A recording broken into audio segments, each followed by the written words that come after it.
Hello, my students in grade 10. This is a new mathematics lecture, and the title of our lesson is Absolute Value. What are the objectives of our lesson? Number one, define absolute value.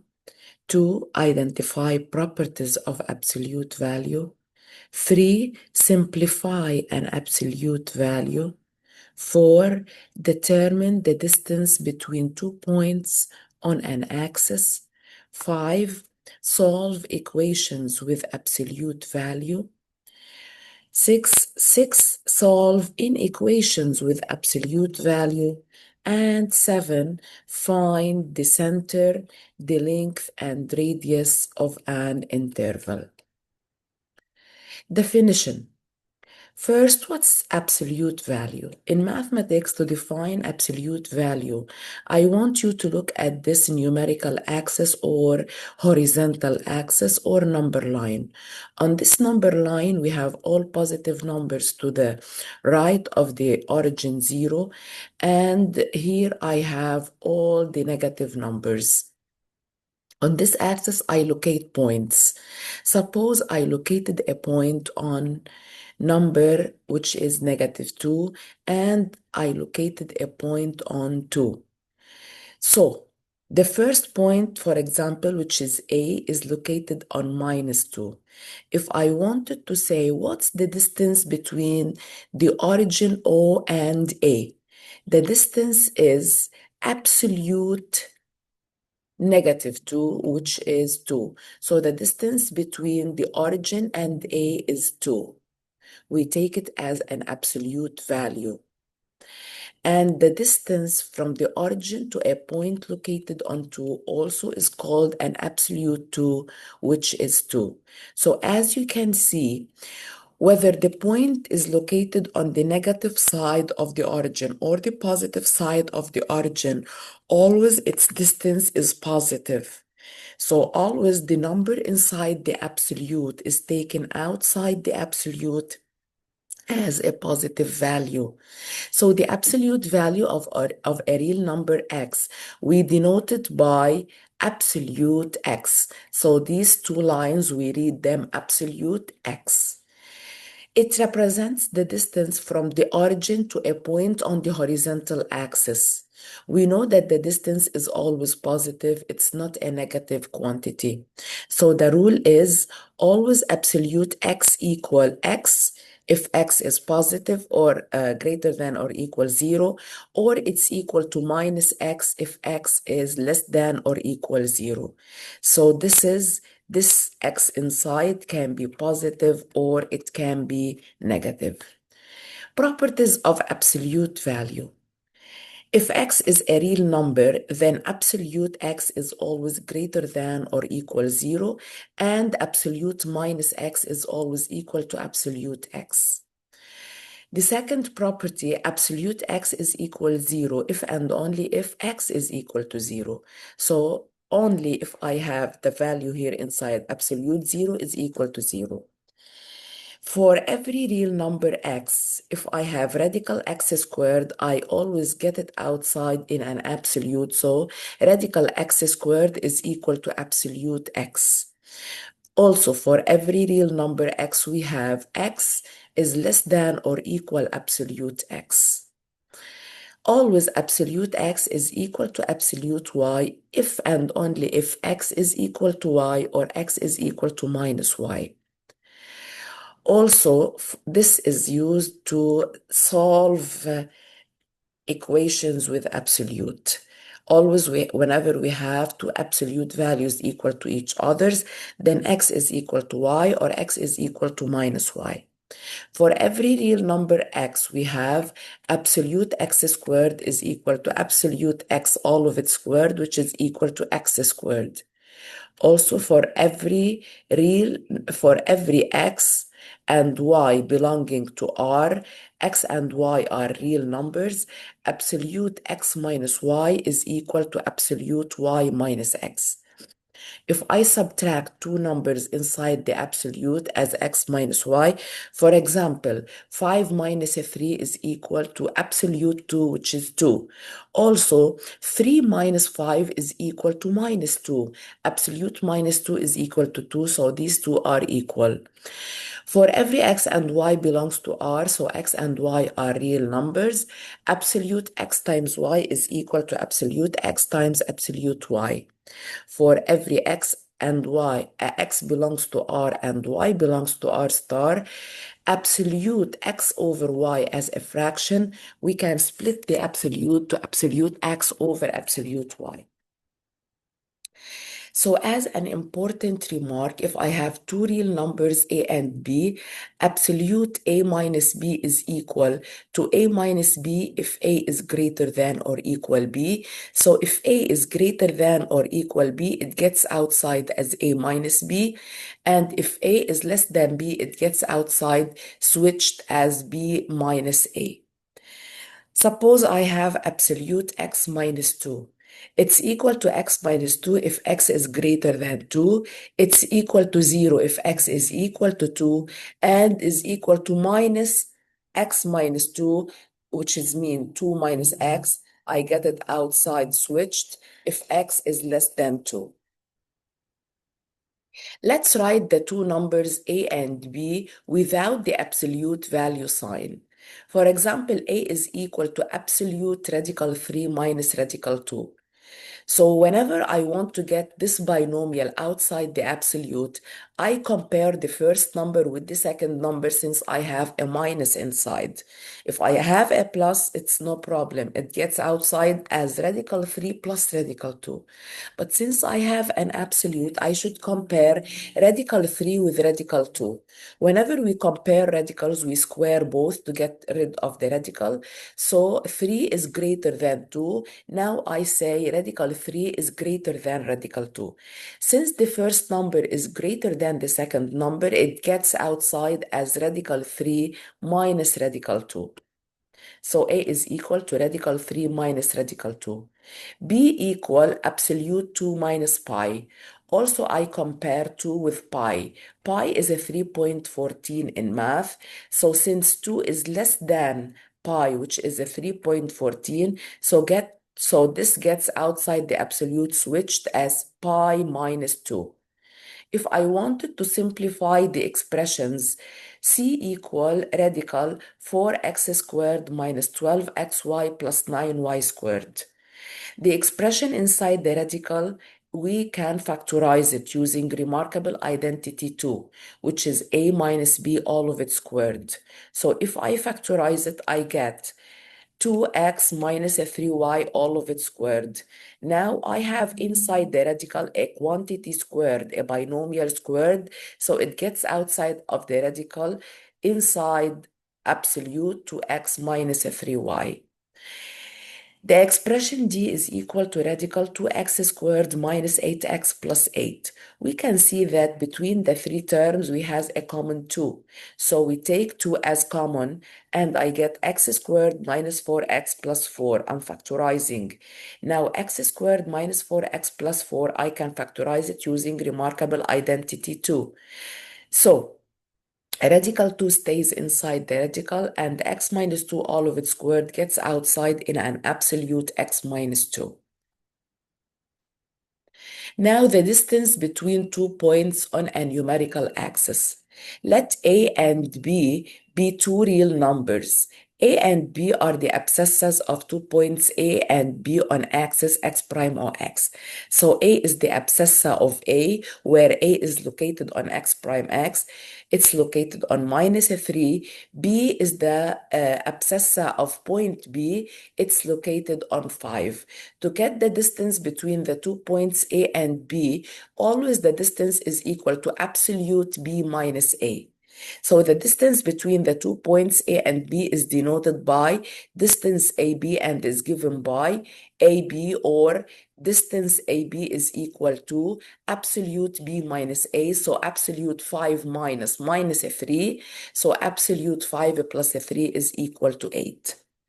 If M is any point on the numerical axis and it has an abscissa x, M, x, then the distance from the origin O to M is equal to OM, which is equal to absolute x.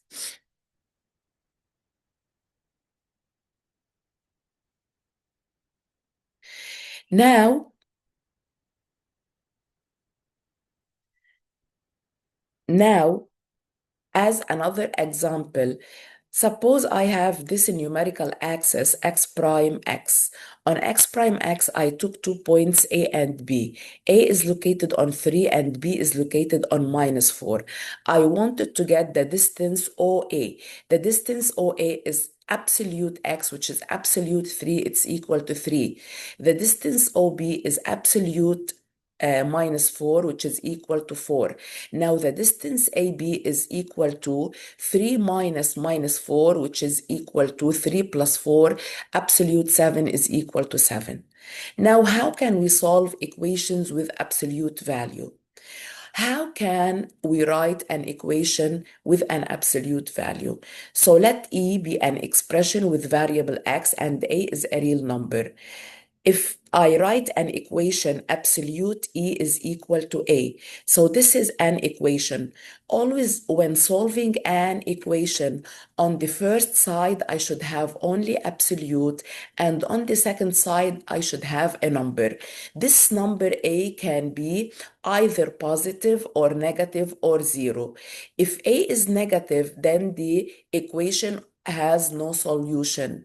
If A is equal to 0, then the equation has only one solution.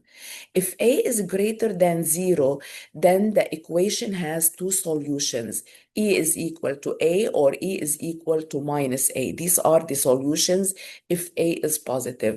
So always whenever solving an equation with absolute value, the absolute value should be isolated on the first side without anything, and A should be on the second side, which is a number. It can be negative, positive, or 0. Let me solve equations with you. Absolute x equal -2. Since I have -2 on the second side and absolute on the first side, so the absolute value is isolated. I look on the second side, it's negative. Can an absolute be equal to negative? Of course, this is impossible, so the equation has no solution. Absolute x -4 is equal to -7. Also, I have absolute on the first side and a negative number on the second side, so the absolute is isolated. I ask, can an absolute be equal to a negative number? This is impossible, so the equation has no solution. Absolute x equal 4. On the first side, I have absolute. On the second side, I have a positive number. Since I have a positive number, so I say this equation has two solutions. Either x is equal to 4 or x is equal to -4. Absolute x -2 is equal to 5. I have absolute isolated on the first side. On the second side, I have a positive number. So this has two solutions. X -2 is equal to 5 or x -2 is equal to -5. I solve each equation alone as a first degree equation. All x on side 1, all numbers on side 2. When I take from side to side, I change signs. If I solve the first equation, I get x is equal to 7. The second equation, x is equal to -3. So this equation has two solutions. S equal -3 and 7. Absolute x plus 3 equals 7. Also in this equation, I have absolute on side 1, isolated. I have a positive number on side 2. So I have two solutions. X plus 3 is equal to 7, or x plus 3 is equal to -7. If I solve the first one, I get x is equal to 4, or if I solve the second one, I get x is equal to -10. Always, whenever I want to write the solutions of an equation, I write them as a set. It's a doubleton set, and my solutions are -10 and 4. Absolute x -5 is equal to 0. Since I have absolute on the first side, it's isolated. On the second side, I have 0. So this equation has only one solution, x -5 equal to 0. So x is equal to 5 if I solve this equation. Now, If absolute A is equal to absolute B, as I said, then A is equal to B or A is equal to minus B. Always this has two solutions. X minus 1 is equal to 2x plus 3. So I write x minus 1 is equal to 2x plus 3, or x minus 1 is equal to minus, since on the second side inside the absolute I have a binomial, so I write it between parentheses and a minus outside. Now I solve the first equation, I get x is equal to minus 4. Now I expand to get rid of the parentheses and I solve the equation. I get x is equal to minus 2 over 3. So now I say this has two solutions, s equal minus 4 and minus 2 over 3. Another example, absolute 3 minus x, 3x minus 1 plus 2 equals 7.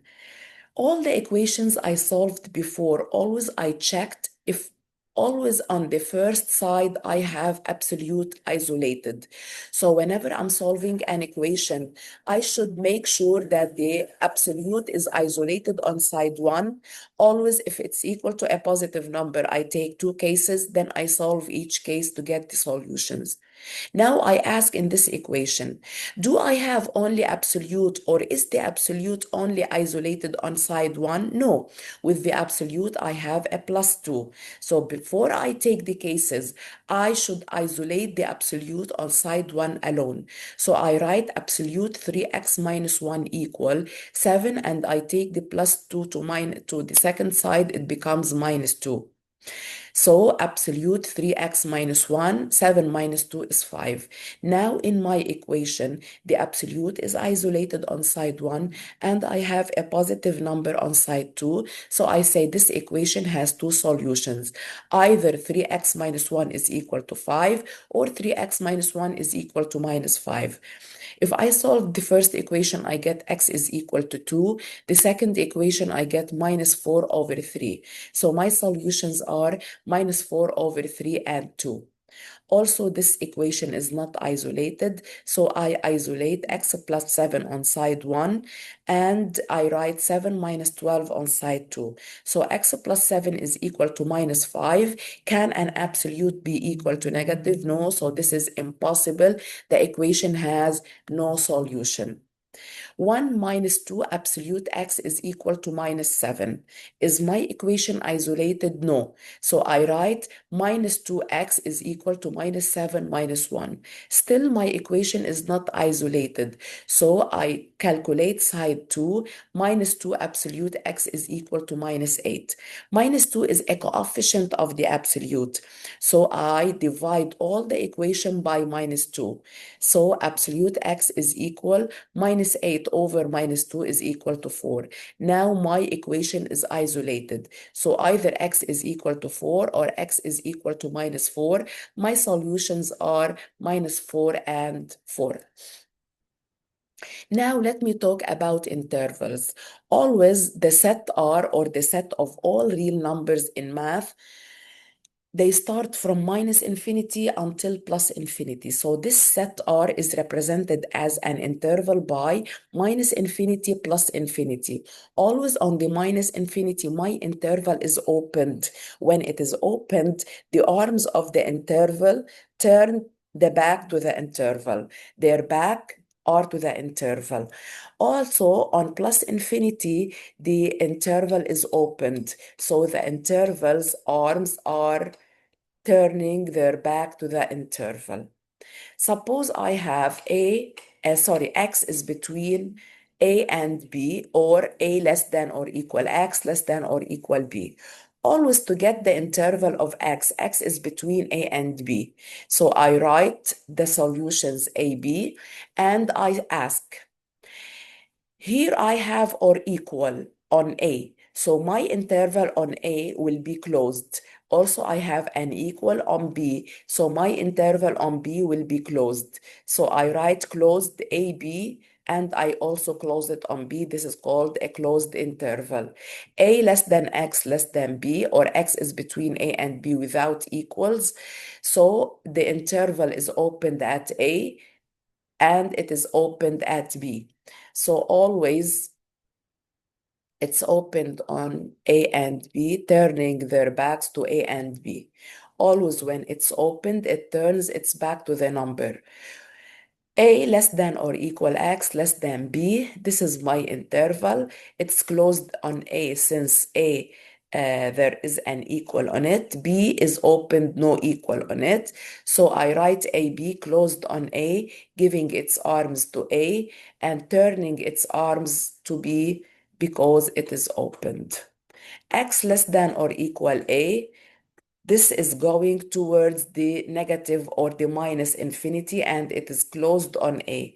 Always, whenever I draw an interval on the axis, the arms of the interval are with the arrow if it is closed, and against the arrows if it is opened. So now I write my interval. This starts from minus infinity and ends at A, and at A it's closed.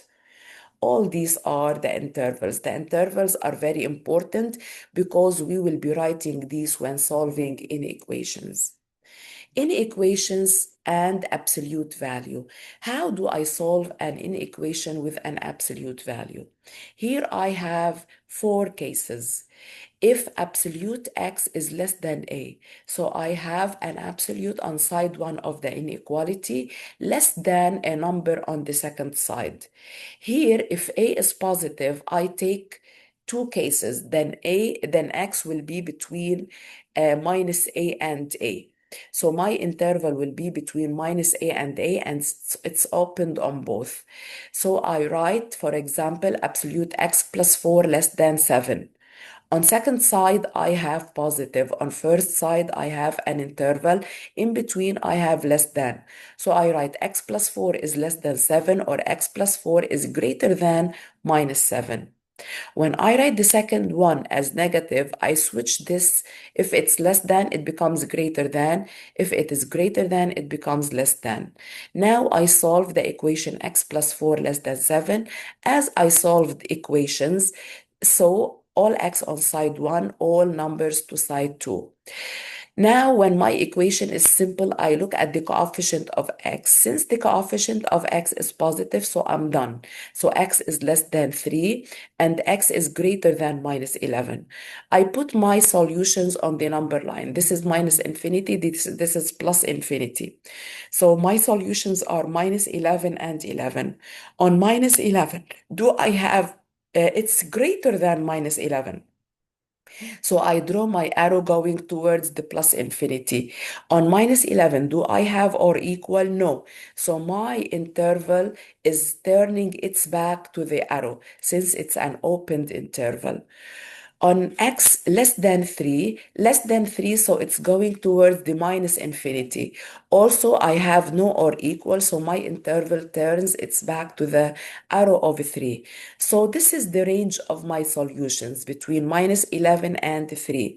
So now I will be writing my solution or my interval.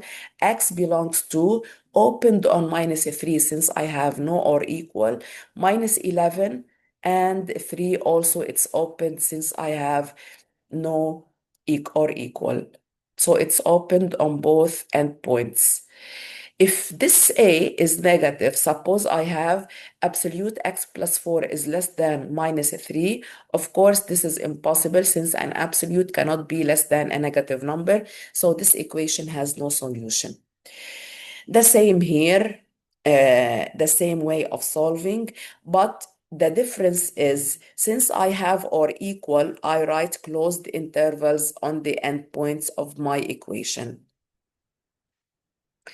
If absolute X is greater than A, also I take absolute 3x minus 8, for example, greater than 3. I take it as two solutions, 3x minus 8 greater than 3 or 3x minus 8 less than minus 3. I solve each inequality alone. Now, when I'm writing my solutions on the number line, X is greater than 11 over 3. This is 11 over 3.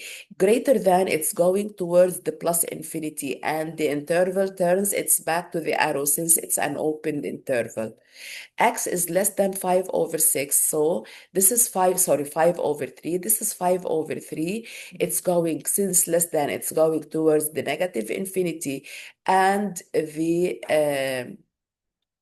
the interval turns its back to the arrow since we have no or equal.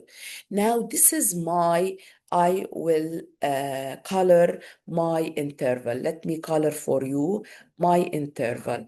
This is my interval in this space and in this space, where the arrows are on the numerical axis are my intervals.